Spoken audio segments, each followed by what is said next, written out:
So, Paul, congratulations on your book, Like a River to the Sea.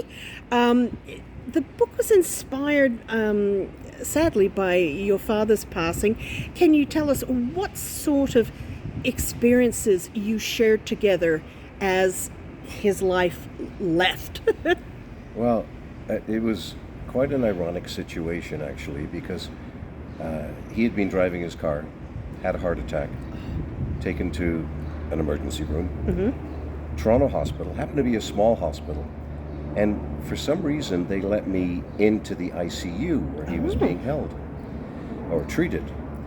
And I was with him for several days, and he kept coding. In other words, his heart stopped, and they had to revive him. And for some reason, they let me stay in the room. I'm sure normal protocol is everybody out, but they let me stay. oh. And I thought, well, I'm going to experience this and see what's going on. And when he was revived, and this happened 6, 8 times over the course of several days, each time he tried to describe to me what he had experienced in that 30 seconds, 2.5 minutes, whatever it was. And he said, "You have to know there's something else beyond this." He said, "I'm trying to tell you what it is." And, he had had a breathing tube in, so his voice was raspy. But he said, "There is definitely something more to this." Wow. And that inspired the story. How long did it simmer in your mind and in your heart?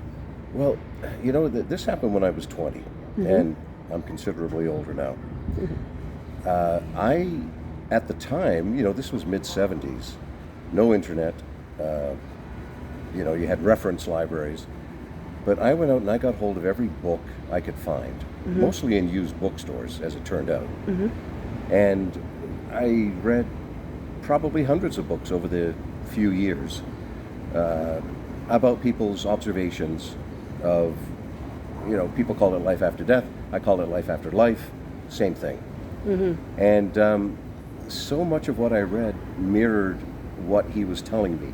Not in the exact words, of course, Yeah. but the general feeling was, yes, there is something after this, and this is generally how it goes. And it's night and day compared to what I'm sure most people think the situation is.